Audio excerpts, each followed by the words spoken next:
오늘날 성도라면 어떤 정도의 신앙을 보여야만 할까요? 오늘 직분자라면 어느 정도의 신앙을 보여주어야만 할까요? 선교사라면, 목회자라면 어느 정도의 신앙 수준을 보여주어야 할까요? 여러분이 잡아놓은 기준에 여기 있는 목회자는 상달되어 있는지요? 여러분이 바라보는 선교사의 기준에 우리 열방에 계시는 간사님들과 또 학생분들은 그 수준까지 도달해 있는지요? 한국교회 성도들, 직분자들, 중직자들, 여러분들이 정해놓은 그 수준까지 이르러 신앙생활을 보여주고 있는지요? 오늘 성경은 한 사람에게 주목합니다. 그의 평가가 2절입니다. 2절, 그가 경건하여 온 집안과 더불어 하나님을 경외하며 백성을 많이 구제하고 하나님께 항상 기도하더니. 네 가지로 나눌 수 있어요. 첫 번째, 경건. 두 번째, 하나님을 경외. 세 번째는 많은 구제. 네 번째는 항상 기도하는 사람. 그것이 고넬료의 평가예요. 혹 고넬료 목회자일까요? 선교사일까요? 중직자일까요? 그의 직업은 군인입니다. 1절입니다. 가이사랴에 고넬료라 하는 사람이 있으니 이달리아 부대라 하는 군대의 백부장이라. 이달리아 부대라 하는 군대의 백부장, 군인이에요. 100명을 통솔하는 군인이 선교사도 아닌데, 목회자도 아닌데, 중직자도 아닌데 경건하고 하나님을 경외하며 많은 사람을 구제하고 항상 기도에 힘쓰는 자라, 그렇게 평가해주고 있어요. 이달리아 부대, 이탈리아, 로마의 군인이라 할 수 있거든요. 로마로부터 온 군인들이 지금 가이사랴에 주둔하고 있어요. 우리나라에도 주한미군들이 파견 와서 군대를 이루고 있잖아요. 약 28,500명 정도가 지금도 한국에 주둔하고 있다고 하는데요. 그렇게 이해를 하면 좋을 것 같아요. 당시는 로마가 천하를 제패했어요. 그래서 천하를 제패한 로마 군인들이 그들 나라의 속국, 통치 영역 가운데 든 나라들의 군대를 파견하는 거예요. 로마 나라에 복종케 하려고, 또한 속국인 나라의 안보를 지원하기 위해서 말이지요. 특별히 이 가이사랴 지역은 지중해라고 생각해봐요. 예루살렘이 이곳에 있어요. 지난 본문 누따 기억하십니까? 예루살렘에서 대각선으로 지중해 쪽으로 가다 보면 누따가 있고요. 여기서 17km를 더 가면 해변도로 쪽에 요바가 있어요. 이 요바에서 해변도로를 쭉 따라 50km 정도를 가보면 그곳이 가이사랴예요. 이 가이사랴에 약 5,000명 정도의 로마 군인들이 주둔하고 있었다는 거예요. 5,000명 정도의. 한 개의 군단이라 할 수 있죠. 이 5,000명 정도의 군사는 50명의 백부장으로 통솔케 했어요. 백부장은 우리나라 요즘 군대 계급으로 따지면 중대장급. 한 백부장이 100명의 군인들을 통솔해요. 오늘 본문의 주인공 고넬료 백부장이에요. 100명의 군인들을 통솔하는 자예요. 문제는 이 로마 군인들이 도덕적으로 매우 타락했다라는 거죠. 우리나라 일제 치하에서 약 35년간을 치를 떨어야만 했잖아요. 그렇죠? 대륙을 침략해서 그 나라를 그들 통치 영역 가운데 두기 위해서 일본 땅은 우리나라 모든 인적 자원 그리고 물적 자원을 다 송두리째 빼앗아 가버렸잖아요. 창씨개명을 시키고 언어를 사용하지 못하게 하고 뿐만 아니라 신사참배를 강요하면서 우리나라의 정신을 송두리째 말살시켜버렸단 말이에요. 가이사랴 주둔에 있는 이 로마 군인들도 동일했단 말이에요. 마태복음 5장에 황금률이라고 하는 예수님의 산상수훈이 기록이 되는데요. 그 요절 속에 이런 내용이 있어요. 악한 자를 대적하지 말라. 누구든지 내 오른뺨을 치거든 왼뺨도 돌려대며 또 누구든지 너 억지로 오리를 가게 하거든 신리를 동행하고. 여기 악한 자가 누군가? 뺨을 때리는 자들이 누군가? 억지로 오리를 가자 하는 자들이 누군가? 로마 군인들이었다라는 거죠. 서국인 자들, 나라를 빼앗겨버린 자들, 가난한 자들, 그 피정복자들을 향해 정복자들이 뺨을 때리거나 억지로 자기들이 원하는 일들을 마음껏 행사했단 말이에요.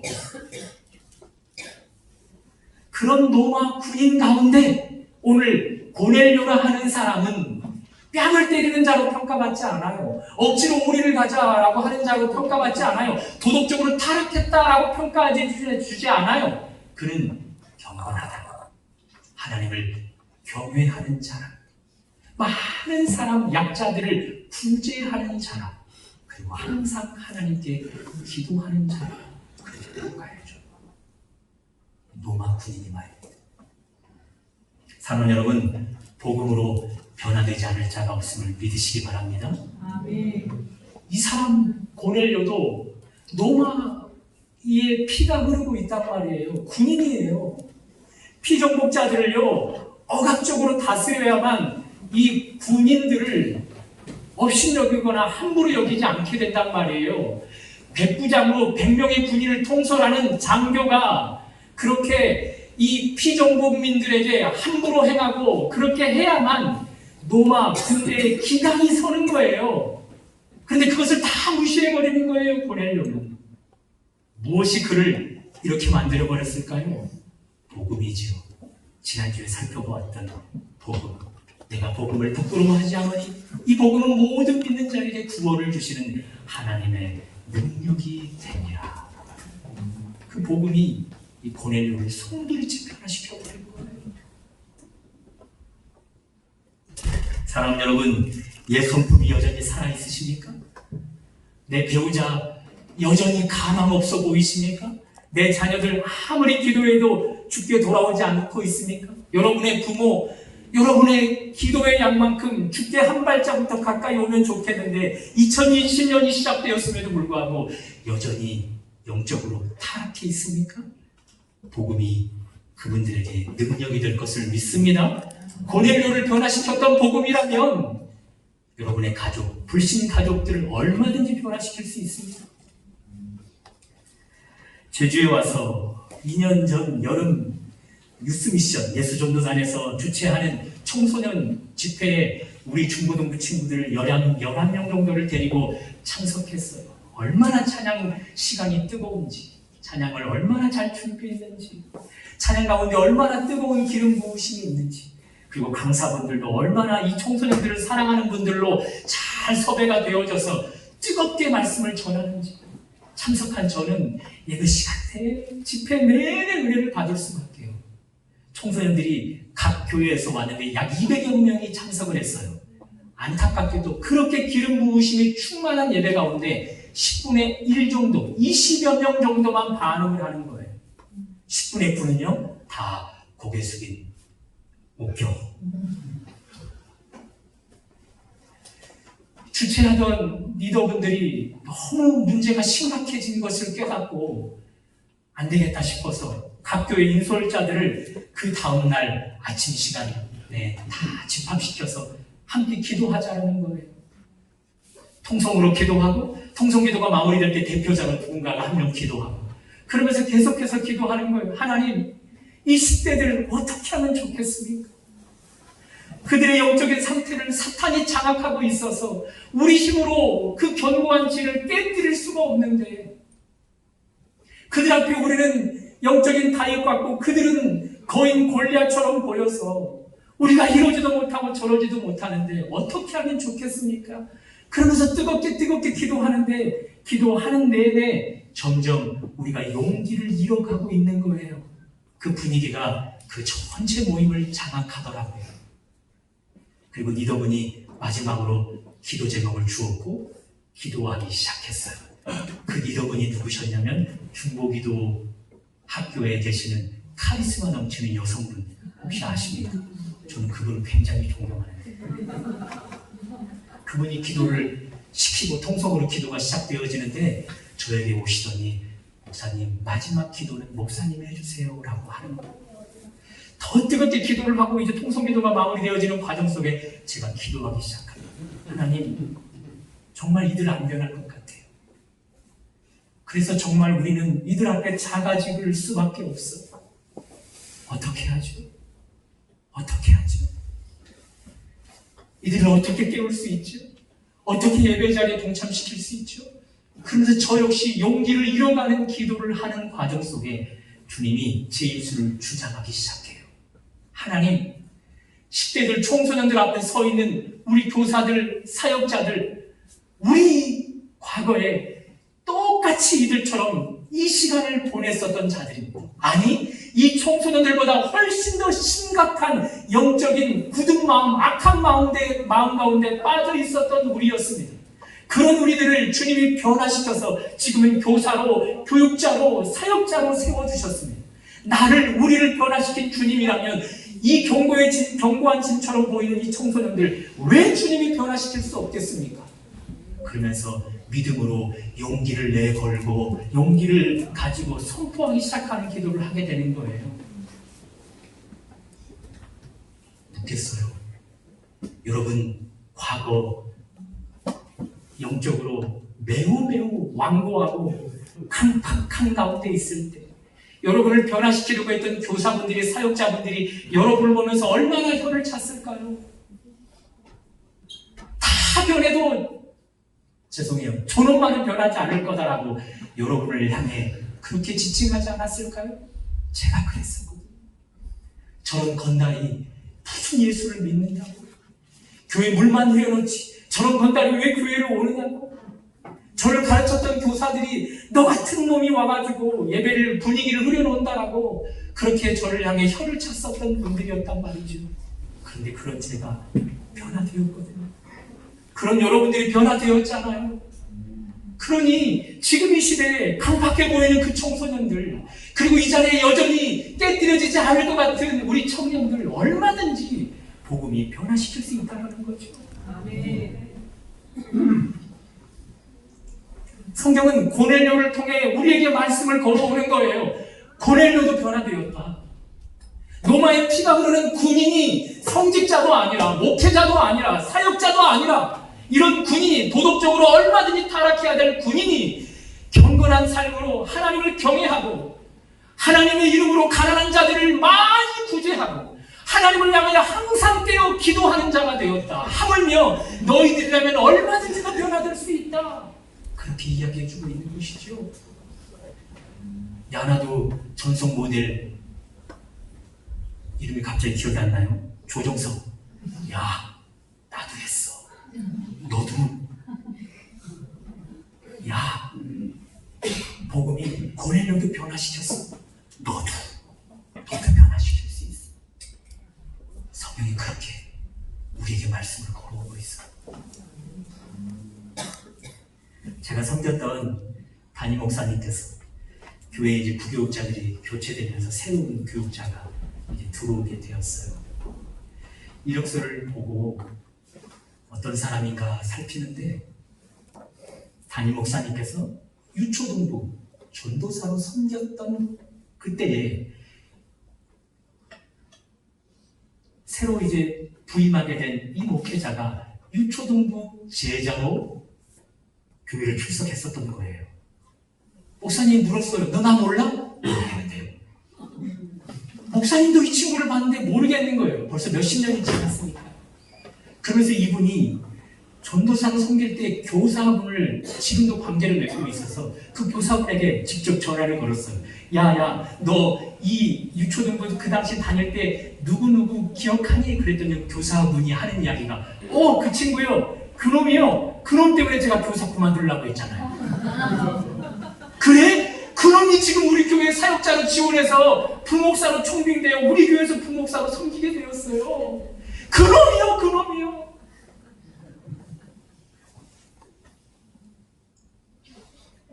그런 놈도 복음이 변화시켜요. 우리도 복음이 변화시킬 수 있어요. 믿지 않는 불신 가족, 그들이 누구라 할지라도 복음이면 되는 거예요.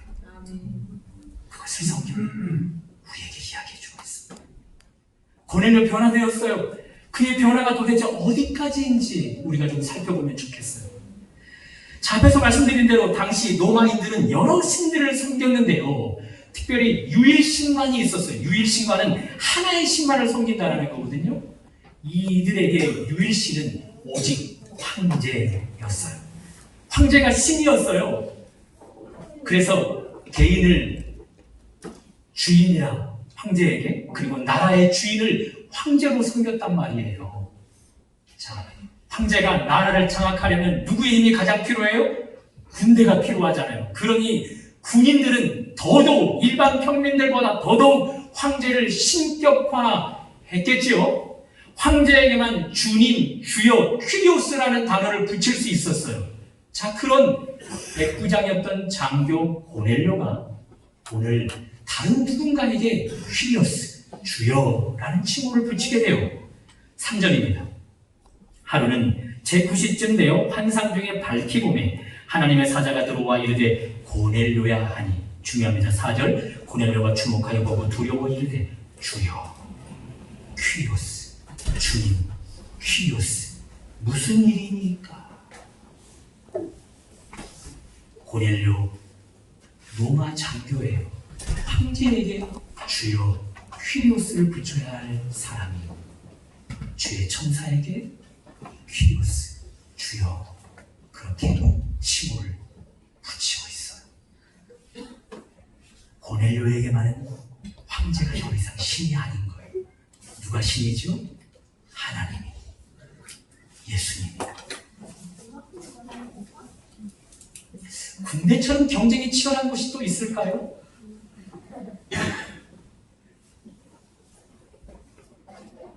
다른 사람을 짓밟아야만 내가 그 경쟁 가운데 살아남을 수 있어요.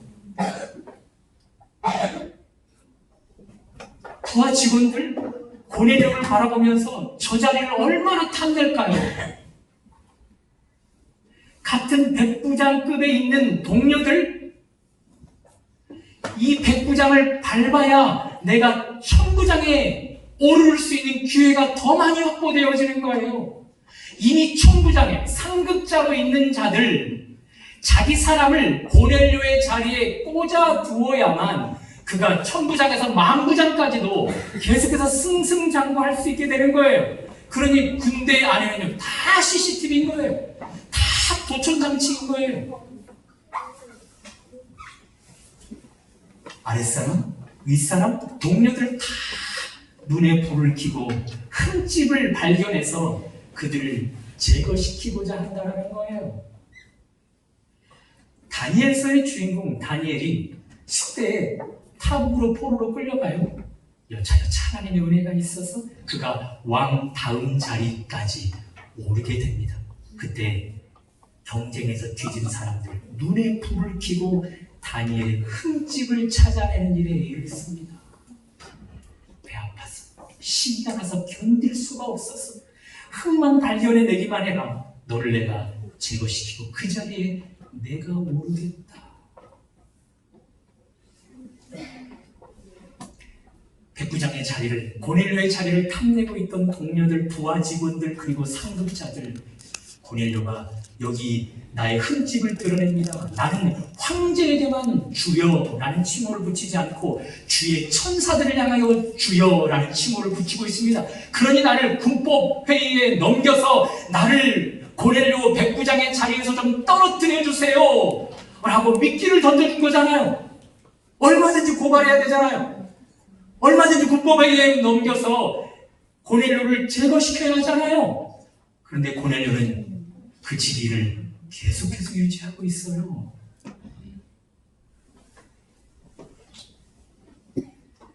다시 다니엘로 돌아가 볼까요? 다니엘의 흠을 잡으려고 하는데 흠이 발견되지 않는 거예요. 결국 다니엘을 넘어뜨리기 위해서는 그가 가진 종교심으로만 넘어뜨릴 수 있는 거예요. 시기하고 질투하던 사람들, 왕에게 찾아가서 금신상을 크게 만듭시다. 그 신에게만 절합시다. 그 신 외에 절하는 자에게는 사자굴에 던져 넣읍시다. 왕이 나를 그렇게 높여준다고 좋아. 그러면서 인장 반지를 꽝 찍었어요. 다니엘 하루에 3번씩 기도하는 사람이었어요. 하나님 앞에 무릎을 꿇고 기도하는 모습을 경쟁하던 사람들이 보게 된 거죠.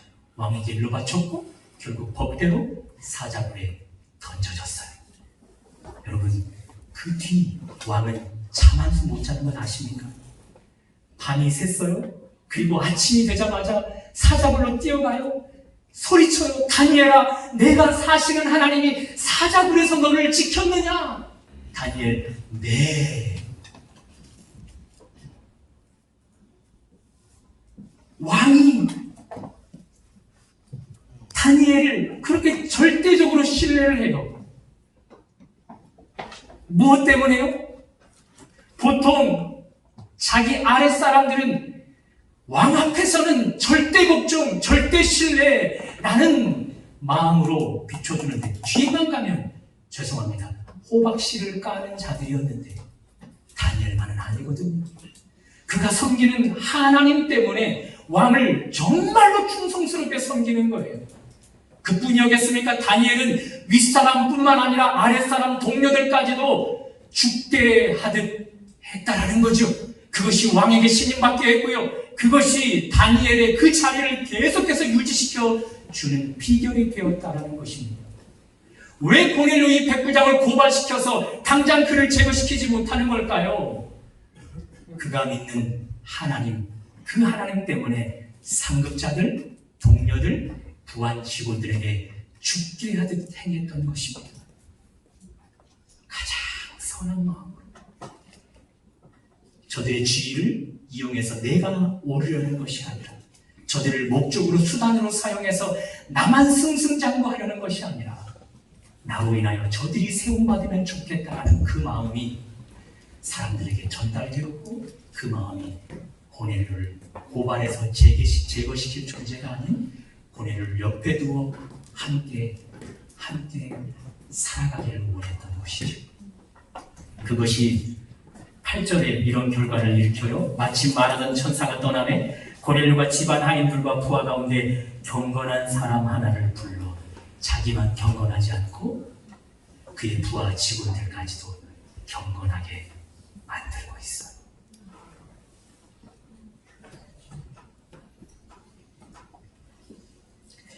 외국인 근로자들과 한 3년 정도 근무를 같이 해봤어요.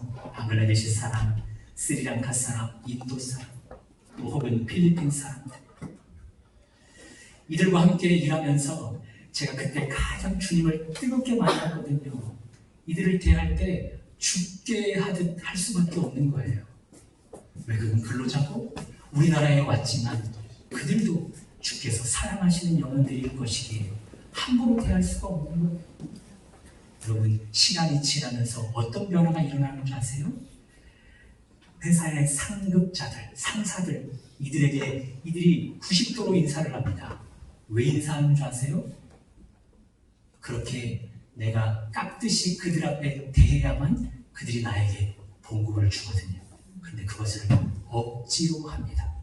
그런데 저에게는, 아무것도 아닌 저에게는요, 90도로 인사를 하는데 저에게는 자원하는 마음으로 인사를 해요. 억지로 하는 인사와 자원하는 인사, 여러분 그거 눈빛 보면 알 수 있는 건 아니겠어요? 죽게 하듯 고넬료가 모든 대상을 향하여 했더니 상급자, 동료들도 부하 직원도 고넬료를 사랑하고 존경하고, 왜 나는 저 사람처럼 살지 못하는가? 도대체 무엇이 저 사람을 변화시켰을까?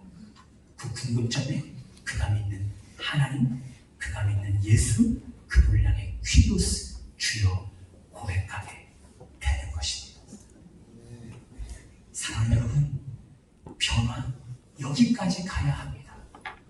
성도라면, 예수 믿는 사람이라면, 하나님 믿는 사람이라면 여기까지 가야 해요.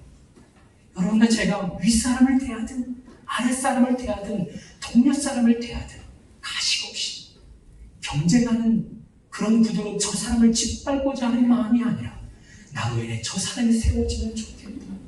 나로 인해 저 사람이 도움을 받으면 좋겠다. 그 마음으로 나아가야만 주께서 여러분과 저를 내가 원하는 신앙인이다라고 인정해 주신다는 거죠. 제 친구 중 한 명이 KT 직원으로 스카웃을 제안을 받아 들어갔어요. 여러분, 평사원으로 가장 높이 오를 수 있는 직책이 부장이에요. 부장. 평사원으로 입사 초기부터 수십 년 동안 경쟁해서 부장 자리에도 오르기 어려운데 다른 회사를 다니다가 스카웃돼서 몇 년 안 된 사이에 부장의 자리에 오르게 되었다. 이것은 굉장히 놀라운 일이에요. 그 친구에게 물었어요. 비결이 무엇이냐? 그 친구가 하는 말이 그거예요. 이상하게도 윗사람들이, 아랫사람들이 나를 지지해 주었다. 내 능력이 아니라 윗사람들도 아랫사람들은 나를 지지해 주었다라는 거예요. 그 지지가 결국 그 자리에 오르게 했다라는 거죠. 이 친구 신앙인이에요. 크게 작게 상급자들에게, 동료들에게, 아랫사람들에게 죽게 하듯 하지 않았을까요? 그것이 오를 수 있는 가장 높은 자리까지 오르게 해주는 거예요. 그것이 고넬료의 신앙의 놀라운 변화예요. 그것이 여러분과 제가 추구해야 될 놀라운 변화인 것입니다. 이렇게 놀라운 변화를 이건 고넬료, 성경이 평가하는 거예요. 그는 하나님을 경외하는 자예요. 그리고 많이 구제하는 자야. 항상 기도하는 자야. 그래서 그를 경건하다라고 나는 평한다. 그렇게 성경이 이야기해주고 있어요. 자, 여러분 어떠세요? 이런 고넬료, 그 고넬료를 볼 때 기가 죽지 않으세요? 저는 목회자인데 기가 죽어요. 이 한낱 군인인 사람보다 훨씬 더 신앙이 연약해서 기가 죽어요. 여러분 어떠세요? 기가 죽지 않으세요? 이런 경지에 오른 고넬료를 향해서도 성경은 믿음이 성장되어야 한다라는 것을 이야기해 주는데요. 자, 5절로 가볼까요? 5절. 내가 지금 사람들을 요빠에 보내어 베드로라 하는 시몬을 청하라. 결국 이 명령을 따라 요빠로 사람을 보내 가이사랴로 베드로를 부릅니다. 그리고 베드로를 만나서 고넬료가 성령 충만함을 받게 돼요. 사랑하는 여러분, 지금의 신앙 수준에서 멈춰버리면 안 됩니다. 그것은 멈춤이 아니에요. 정체가 아니에요. 퇴보도 아니에요. 생명이 죽어있는 거예요. 여러분과 저는 거듭났잖아요. 예수님의 피가 흐르는 자들이잖아요. 예수의 새 생명이 우리 안에서 약동하고 있잖아요. 이 피가 약동하는 만큼은 우리는 계속해서 성장을 거듭해야 한다는 것입니다. 육체가 영아기를 거쳐 유아기, 그리고 어린이, 청소년, 그리고 청년, 장년기로 계속해서 성장해 가는 것처럼 영적인 생명이, 그여 생명력이 작동하고 있는 한 여러분과 저의 이 영적인 것도 계속해서 성장해야 한다는 것입니다. 육체는 후패해져 간다 할지라도 우리 속사람은 날로 새로워져야 한다라는 거예요. 왜 하나님이 이미 경지에 올라 있을 만하다라는 이 고넬료에게 성령 충만의 은혜를 주시는 걸까요? 지난주 다비다를, 죽어있었던 다비다를 살려내는 이유가 뭐예요? 많은 구제 선행을 행했던 여인, 너 죽으면 안 돼. 살아나서 다시금 이전처럼 해왔던 그 선행과 구제를 해다오. 그것이 하나님의 바람이잖아요. 동일해요. 하나님이 왜 고넬료에게, 신앙의 경지가 이미 높은 사람에게 왜 성령의 충만 더 큰 은혜를 주시는 것이지요? 너 지금까지 왔던 것처럼 나에게 더 경외해주지 않으려?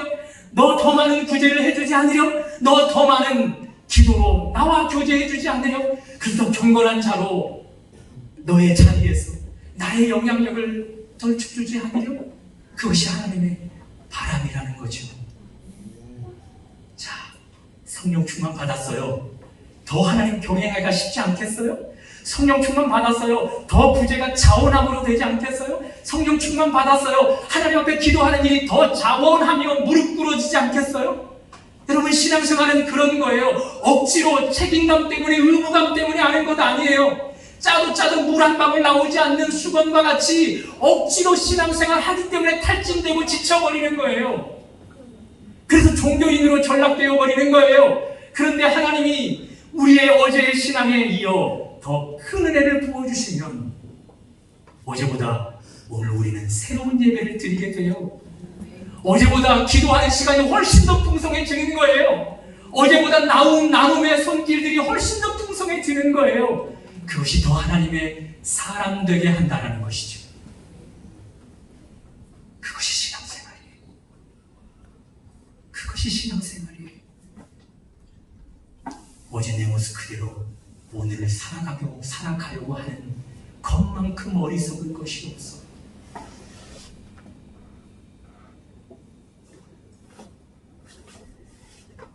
복음이 군인, 도덕적으로 얼마든지 타락했어야 했던 군인을 변화시켜버렸어.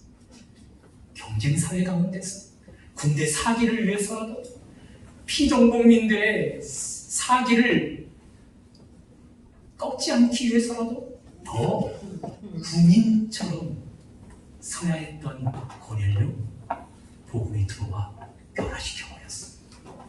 피정복민을 구제해요. 그들을 사랑해요. 그들을 대할 때 죽게 하게 해요. 그의 놀라운 변화, 주님이 주목하고 계시다. 더 큰 은혜를 부어주시기 위해서 베드로를 붙여 그가 그 전까지 살아왔던 복음을 훨씬 더 풍성하게 기쁨으로 자원함으로 할 수 있도록 해줍니다. 고넬료 놀라운 변화 그리고 성장을 오늘 여러분과 저에게 성경이 보여주고 있습니다. 사랑하는 여러분, 복음이 여러분과 저를 더 변화시킬 것입니다. 복음이 가망 없어 보이는 그 사람들까지도 변화시킬 것입니다. 여러분, 변화 고넬료까지 이르러야 합니다. 경건해서 하나님을 경외하는 자고 우리가 가진 것, 상대적으로 더 가진 것을 더 많이 나눌 수 있는 자가 되고자 하고 그 일을 감당하기 위해서 더 기도해야 해요. 그럴 때 하나님이 다함이 없는 은혜, 마르지 않는 은혜를 더 우리에게 공급해 주셔서 어제와 다른 예배자고 어제와 다른 신앙인의 삶을 살아가게 해주는 것이에요. 그 놀라운 변화 그리고 성장이 고넬료의 것만으로 머무는 것이 아니라 오늘 2020년 1월을 마감하는 그리고 2020년 2월을 시작하는 여러분과 저의 것 되시기를 주님의 이름으로 축원합니다. 하나님,